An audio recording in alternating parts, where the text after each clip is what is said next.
The Veclarian cruiser sliced through Earth's atmosphere like a surgical blade, their cloaking technology rendering them invisible to human detection systems. Commander Lorvath stood on the bridge, mandibles clicking in anticipation as he surveyed. The primitive blue planet. "Target acquired," announced Navigation Officer Pelsnick. "The specimen shows exceptional neural patterns, just as intelligence suggested." Lorvath nodded. "Extract with minimal disruption. The hegemony wants to understand these humans before the formal invasion begins." In the remote Alaskan wilderness, Kestrel Voss awoke to the sound of her cabin door splintering. The ex-military engineer had retreated to this isolated outpost after 3 tours in experimental weapons development. Not that her service record mattered as silver-skinned beings flooded her home. Their elongated limbs moved with unsettling grace as they surrounded her bed.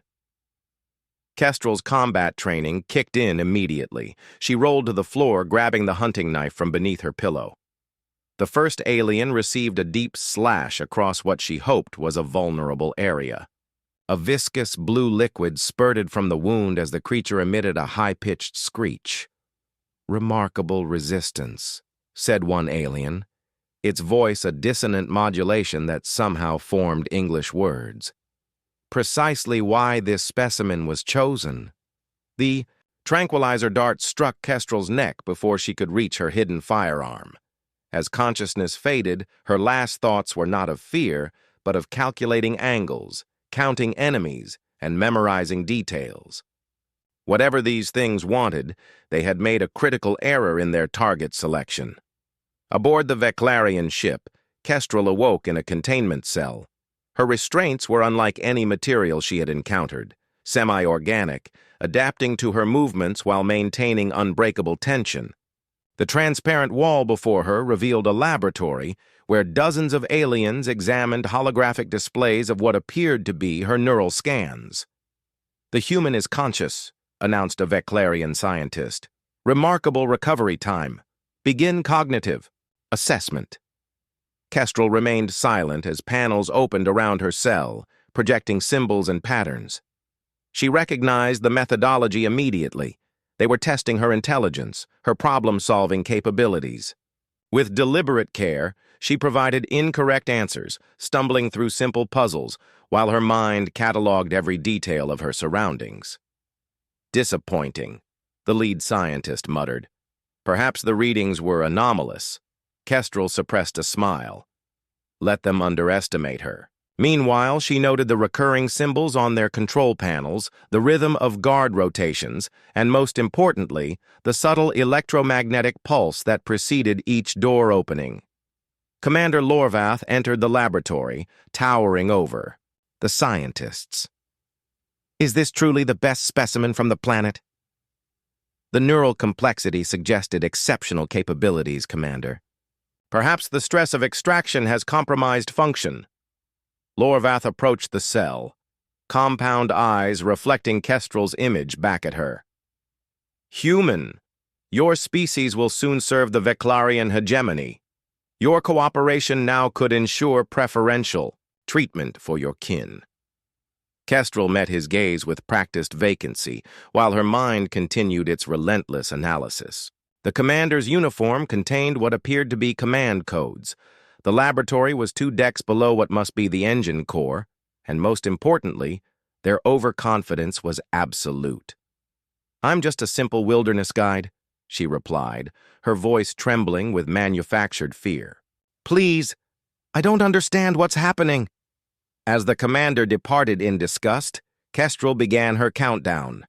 The Veclarians had made their first move.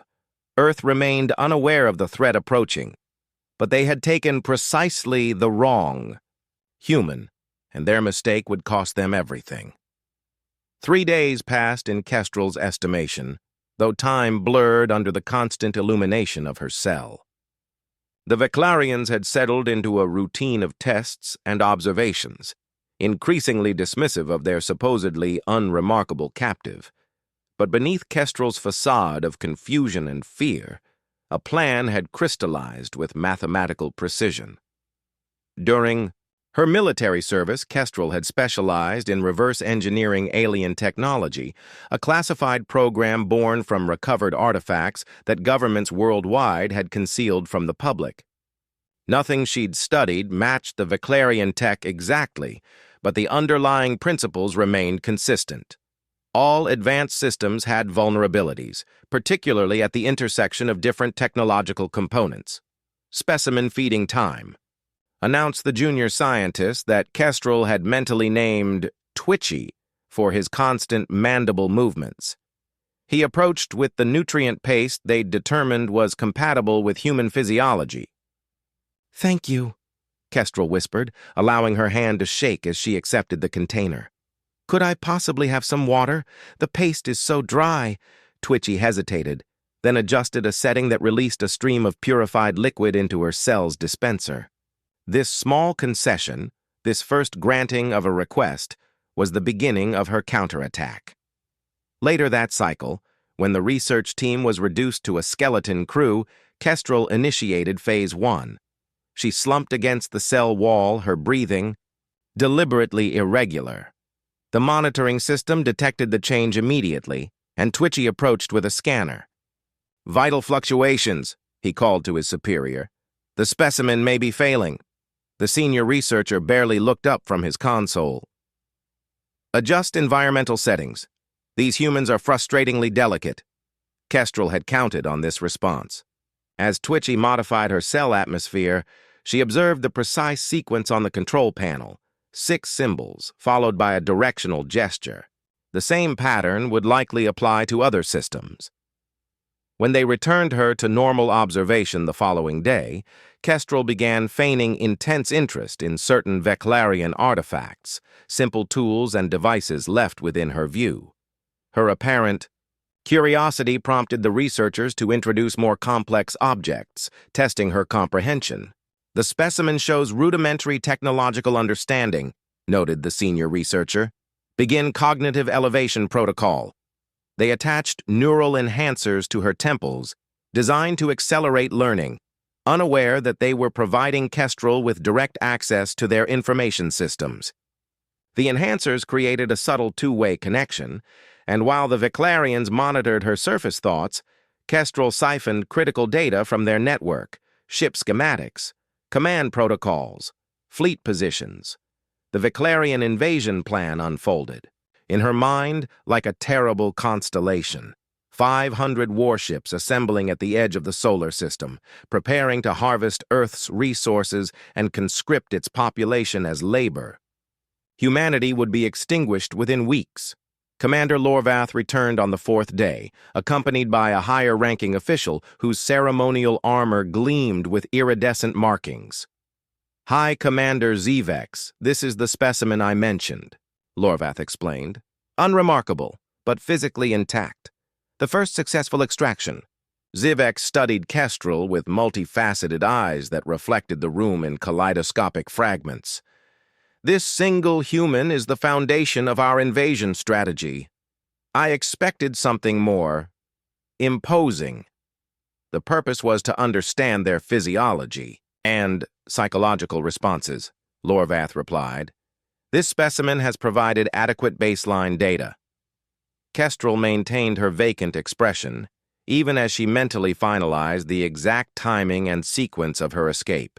The Veclarians had sophisticated weapons, overwhelming numbers, and a technological advantage, but they had overlooked a fundamental aspect of their captive. Kestrel Voss hadn't merely served in the military. She had been the architect of humanity's contingency plan for exactly this scenario, and tomorrow she would initiate Protocol Prometheus. The Veclarian research vessel's night cycle provided the perfect cover. With reduced staff and dimmed lighting, Kestrel enacted her plan with surgical precision. The neural enhancers they'd attached to her temples had been subtly modified during moments when monitoring was at its lowest, microscopic adjustments made with her fingernails, redirecting the information flow. As the cycle changed, Kestrel triggered a feedback loop in the neural interface. The system interpreted it as a routine calibration, but the cascade effect she'd programmed sent ripples through the ship's interconnected networks. Warning systems throughout the vessel flickered momentarily as diagnostics initiated, drawing the attention of the night technicians. "Probable energy fluctuation in Sector 7, reported a junior officer. "Running standard protocols."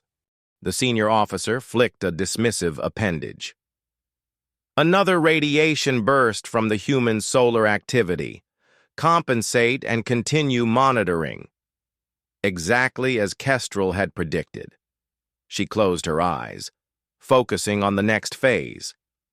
The neural enhancers weren't just reading her brain patterns, they were now transmitting her precisely structured thoughts directly into the ship's semi-organic computing system. To the Veclarians, it would appear as ordinary data corruption, but each burst contained algorithmic keys designed to unlock specific systems. The cell's molecular bonding field wavered for precisely 3.8 seconds, not enough for standard alerts, but enough for Kestrel to slip her right hand free from its restraint. With practiced movements, she extracted a component she'd painstakingly loosened from her cell's waste reclamation unit during previous sleep cycles.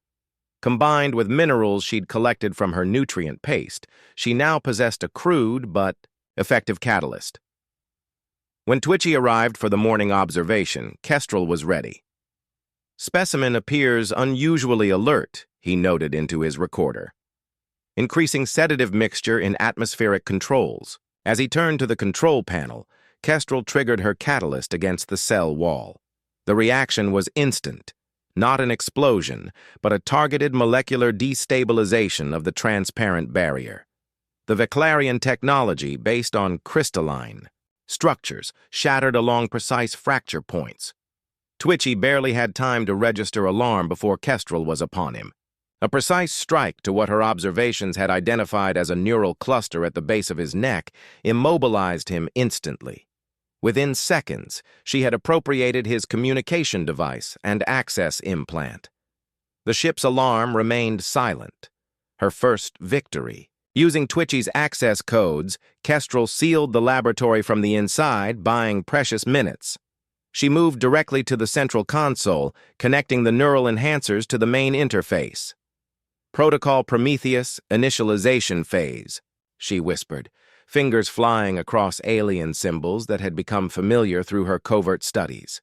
"Parameters, total system integration, command override, weapons control lockout."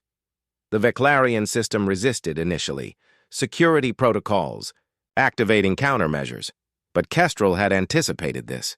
During her captivity, she'd identified the algorithmic patterns in their coding.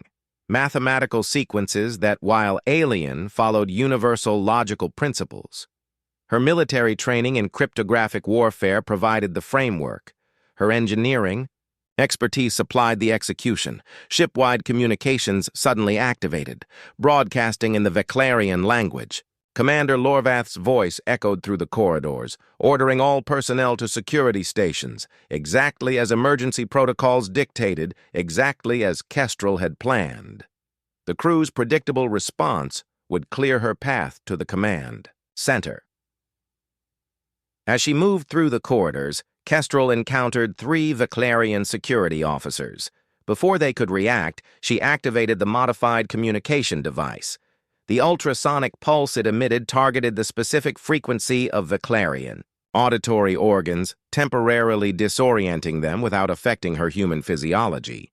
"Remarkable species," she murmured, securing their weapons. "Advanced enough to travel between stars, yet never considered that their captive might understand their technology better than they do themselves." The command center was 7 levels up.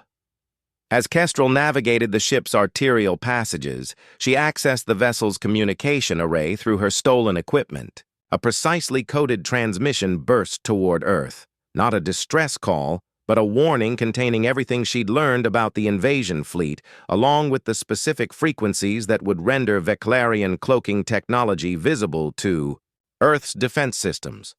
Commander Lorvath and High Commander Zyvex were waiting when she reached the bridge, along with a full complement of armed guards. Impressive for a primitive species, Zavex admitted, mandibles clicking in what Kestrel now recognized as amusement. But ultimately futile. Kestrel allowed herself the first genuine smile since her abduction. You still don't understand what I am, do you? You thought you captured a random human. You actually captured the head of Earth's extraterrestrial countermeasure division. She raised the stolen communication device. And I've just activated our planetary defense network. Hi! Commander Zevex's compound eyes narrowed as he processed Kestrel's claim. Impossible. Our intelligence confirmed this planet has no unified defense system. Your nations remain divided, your technology primitive. That's exactly what we wanted potential invaders to think, Kestrel replied, moving smoothly into a defensive stance as the guards advanced. Earth has encountered alien technology before. Crashed ships, abandoned probes. For decades, we've been preparing in secret. The ship suddenly lurched, alarms blaring throughout the command center. A Veclarian officer spun from his console, in panic. Commander! Multiple energy signatures rising from the planet's surface. On the main view screen, dozens of sleek projectiles pierced Earth's atmosphere, their design unlike anything in the Veclarian database. They moved with impossible acceleration, adjusting trajectory with precision that defied the hegemony's understanding of human capabilities. Tracking system failure, reported another officer. The projectiles are emitting counter-frequencies to our sensors. Lorvath turned accusingly toward Kestrel. What are these weapons?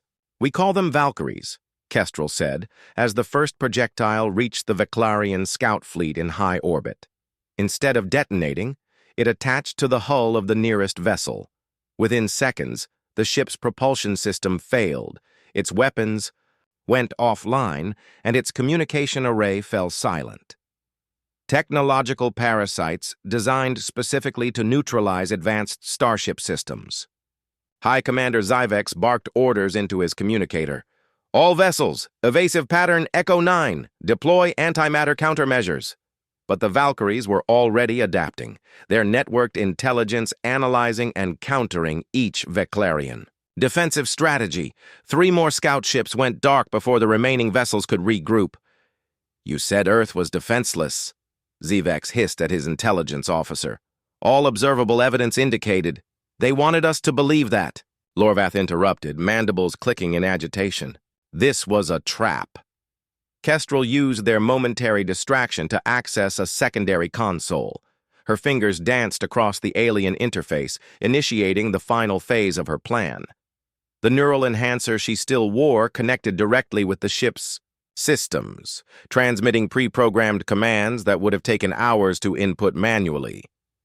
The hegemony has conquered 17 star systems, Zyvex declared, regaining his composure. This minor setback changes nothing. Our main invasion fleet will arrive within 3 rotations. Your primitive defenses cannot possibly withstand our full military might. The view screen shifted to show Earth's night side, where millions of lights traced the outlines of human civilization. Then, one by one, in perfect synchronization, those lights began to change, from white to blue, forming patterns that spread across continents. What you're seeing is Protocol Prometheus activating worldwide, Kestrel explained. Those aren't city lights. They're our planetary defense grid powering up. We've had decades to prepare, hidden in plain sight. A new series of readings appeared on the Veclarian monitors, showing massive energy signatures emerging from locations scattered across Earth, beneath oceans, within mountain ranges, under the polar ice caps. Structures that had remained dormant and undetectable were now revealing themselves. Impossible, whispered an analyst. These energy readings exceed our invasion fleet's combined output. Lorvath studied the data with growing horror. The complexity of these systems, they cannot be of human origin. You're partially right, Kestrel confirmed. We had help. Not all species in the galaxy share the hegemony's imperial ambitions. Some believe in cooperation, in helping younger civilizations defend themselves against predators. The command center fell silent as the implications became clear. Earth wasn't just another primitive world ripe for conquest. It was a carefully prepared fortress planet developed with advanced alien assistance specifically to resist invasions like the hegemonies. Zivex's composure finally cracked. Why would advanced species protect humans?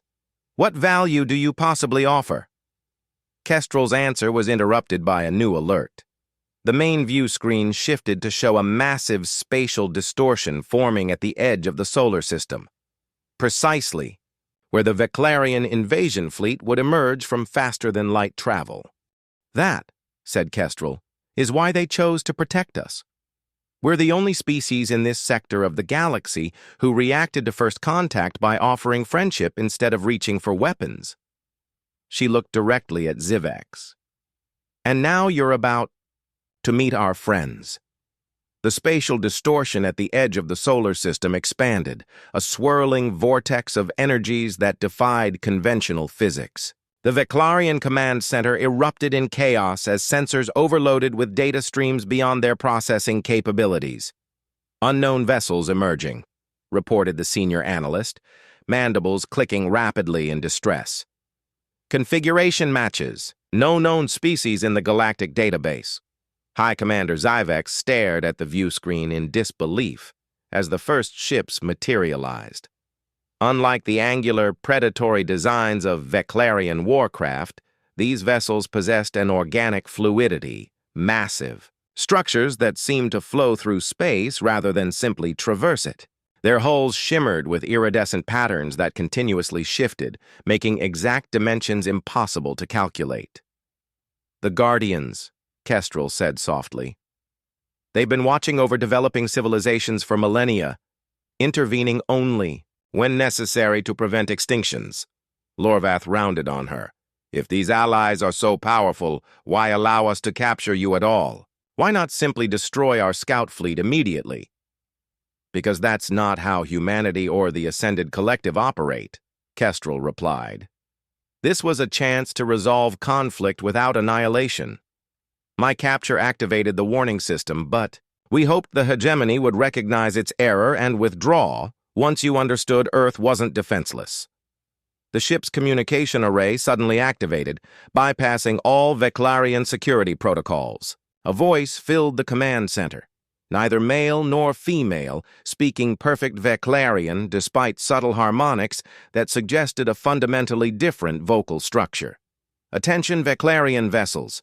This is Admiral Nyraxil of the Ascended Collective. Your unsanctioned military action against a protected developing civilization violates the galactic concord of non-interference. Stand down immediately and prepare for diplomatic resolution. Zivex snarled, striking the nearest console with an armored appendage. The hegemony acknowledges no such concord. We expand by right of strength. More ships continued to emerge from the spatial rifts. Hundreds of vessels varying in design, suggesting multiple species unified under a single command structure. They moved with coordinated precision, forming a barrier between Earth and the approaching Veclarian invasion fleet. Your invasion force consists of 500 warships, Kestrel noted calmly. The collective has just deployed 3,000, but they're still giving you a choice. Lorvath studied the tactical display with the practiced eye of a military strategist. His posture gradually shifted from defiance to resignation as he recognized the overwhelming disparity in forces. High Commander, I recommend immediate withdrawal. We cannot prevail against this opposition. Cowardice, Zivex spat. The hegemony has never retreated. Then the hegemony has never faced extinction before, Lorvath replied evenly. These forces could obliterate not just our fleet, but push onward to our core worlds. Is one primitive planet worth that risk? The view screen shifted again, now showing the Veclarian invasion fleet emerging from hyperspace, directly into the waiting formation of collective vessels. The Veclarian warships immediately adopted attack configurations, weapon systems charging. Admiral Nyraxil's voice returned. Final warning, Veclarian Command. Aggressive action will be met with proportional response. We offer diplomatic channels. to discuss your immediate withdrawal." Zyvex hesitated, compound eyes shifting between the tactical display and Kestrel's resolute expression. "You planned this from the beginning. Your apparent weakness, your capture, all calculated." "Not exactly," Kestrel admitted. "I would have preferred first contact to happen peacefully, but the collective's anthropologists predicted the hegemony would only respect strength, so we created this demonstration instead." The first Veclarian warship fired on the collective blockade. The energy beam, capable of shattering a small moon, was absorbed completely by the targeted vessel's shimmering shields. The response was immediate but measured. Precision strikes disabled the attacking ship's weapons and propulsion systems without destroying it. Across the fleet, similar scenarios unfolded as Veclarian captains initiated combat protocols, only to find their ships systematically neutralized. Not destroyed, merely rendered combat ineffective with surgical precision. "The collective doesn't want war," Kestrel explained. "This is a civilization thousands of years beyond either humanity or the hegemony.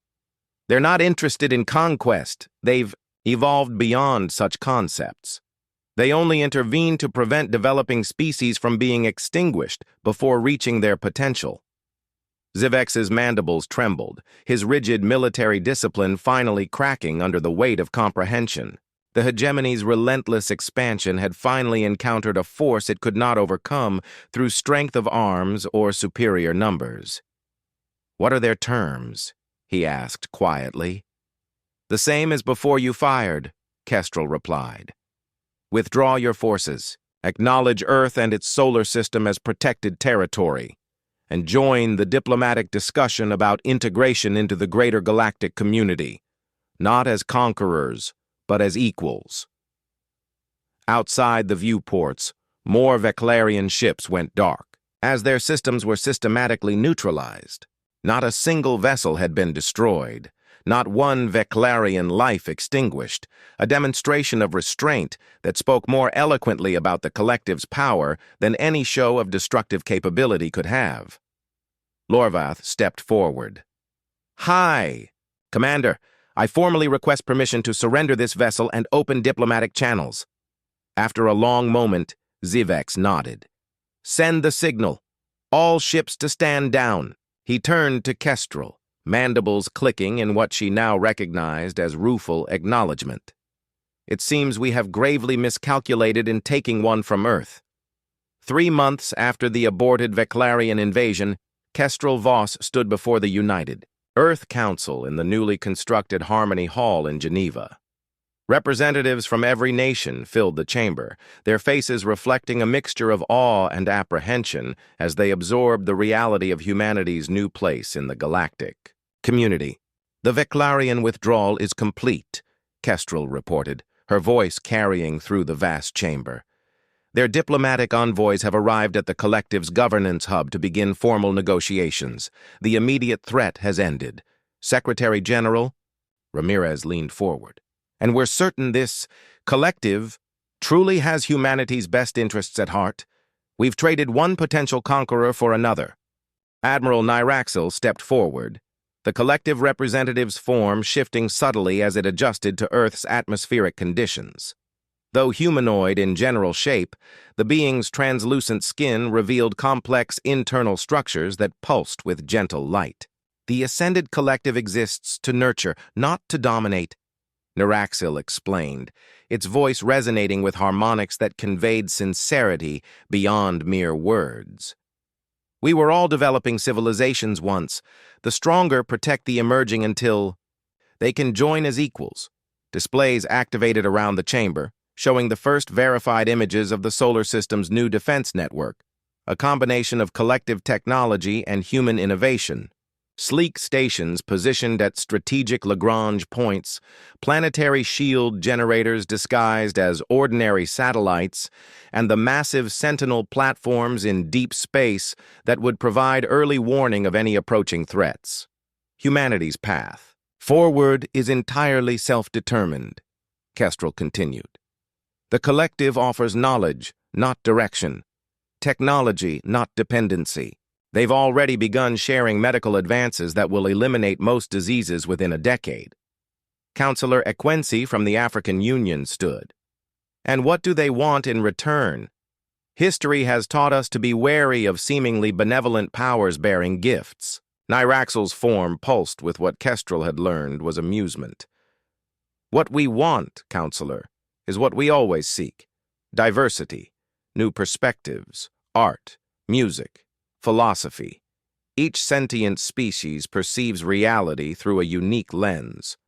Humanity's particular gift, your remarkable capacity for adaptive thinking and creative problem-solving, is extraordinarily rare. The chamber filled with murmurs as the implications settled. Humanity wasn't being protected for resources or territory, but for its mind, its spirit, its distinctive way of seeing the universe. Commander Voss proved this quality exists in abundance among your people, Nyraxel continued. When captured by a technologically superior force, she didn't surrender to despair. She analyzed, adapted, and overcame, turning the Veclarians' own systems against them. This cognitive flexibility is precisely what the collective values most. The main display shifted to show a new image, a massive structure taking shape in orbit around Jupiter, the first human-designed interstellar vessel being constructed with collective assistance. Within 5 years, this ship will carry the first human delegation beyond your solar system, Kestrel announced. Not as refugees or subjects, but as the newest members of the Ascended Collective. The stars are no longer beyond our reach. The council erupted in excited discussion. Kestrel stepped away from the podium. She found a quiet alcove where Ambassador Lorvoth, formerly Commander Lorvoth, waited. The Veclarian's posture had softened since their first encounter, his military rigidity replaced by diplomatic caution. Your council appears enthusiastic, Lorvoth observed. The hegemony's leadership remains divided on embracing the collective's invitation. Change is difficult, Kestrel acknowledged, especially for an empire built on conquest suddenly finding itself outmatched. Lorvoth's mandibles clicked softly. For millennia, we believed strength came only through domination. The concept of power through cooperation is challenging our most fundamental beliefs. That's why I requested you as the Veclarian ambassador, Kestrel replied. You were the first to recognize when to set aside pride for survival. Your people will need that wisdom in the transition ahead. Through the chamber's expansive windows, Earth gleamed in the afternoon sun, a blue jewel now known throughout the galaxy not for its resources or strategic position, but for the unexpected defenders it had produced. Humanity had unknowingly been preparing for this moment throughout its turbulent history, developing the resilience and adaptability that would now define its place among the stars. The hegemony's first mistake was seeing Earth as primitive. Lorvoth reflected. The second was believing technological advancement equaled evolutionary superiority. And the third, Kestrel added with a slight smile, was taking one human and assuming they had captured our essence. You cannot understand humanity by studying a single example. Our strength lies in our diversity, our contradictions, our endless capacity to surprise even ourselves. As night fell over Geneva, lights appeared in the sky, not stars, but the combined fleets of 17 formerly separate civilizations now united in the collective, performing a ceremonial passage to welcome Earth into their alliance. The formations traced patterns of mathematical significance shared by all intelligent species, the universal language that transcended biological differences. In homes and gathering places across the planet, humans looked upward and understood, for the first time, that they were not alone, not vulnerable, and not insignificant. Their particular way of thinking, innovative, adaptive, resilient, had earned them a place in a community of minds spanning the galaxy. The Veclarian Empire's first move against Earth had indeed been their last mistake, but from that error had come not destruction but transformation. for humanity, for the hegemony, and for the balance of power among the stars. The universe had become immeasurably larger, and humanity's place within it immeasurably greater. As Kestrel watched the celestial display alongside representatives of species from across the galaxy, she reflected that being taken from Earth had led not to humanity's subjugation, but to its ascension.